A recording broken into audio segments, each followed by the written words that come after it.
రావాలి, డెవలప్మెంట్ జరగాలి. అంటే మనం కూడా కొంచెం అడ్వాన్స్డ్గానే ఉండాలి. ప్రతిదీ కూడా అంటే వెనకటి తరాల్లాగా ఆలోచిస్తూ వెనకబడిపోకూడదు. రావాలి. ఇటువంటివన్నీ వస్తే కూడా ఏముంటుంది, ఇప్పుడు ప్రపంచ పోటీలు అనేవి మన హైదరాబాద్లో జరిగితే ప్రపంచం అంతా కూడా చూస్తుంది. ఈ దిక్కున ఎక్కడ జరుగుతుందంటే ఫలానా జాగా అంటే ఓహో హైదరాబాద్ అక్కడ ఎందుకు జరుగుతుంది, వాట్ ఈస్ హైదరాబాద్ అనేది చూస్తారు. అంటే ఏ పెట్టుబడుల విషయంలో కావచ్చు, ఏదైనా కావచ్చు, ఇవన్నీ రకాలుగా కావచ్చు. బట్ ఇక్కడ ఒక చిన్న మెలిక ఏంటంటే పెట్టుబడులు వస్తూ ఉన్నాయి, పెట్టుబడులు రావాలి, హైదరాబాద్ డెవలప్ కావాలి.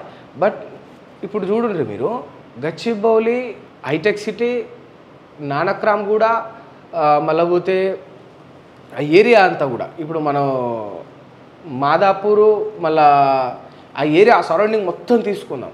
అవుట్స్కట్స్లో ఆ సరౌండింగ్ అంతా కూడా కొండాపూర్ వరకు కూడా అక్కడక్కడ కొన్ని చోట్ల గచ్చిబౌలి దాకా పెట్టుబడులు వస్తూ ఉన్నాయి. సో అక్కడ బిల్డింగ్లు మంచిగా కట్టిండ్రు, మంచి కంపెనీలు పెట్టిండ్రు, పెట్టుబడులు వచ్చినాయి.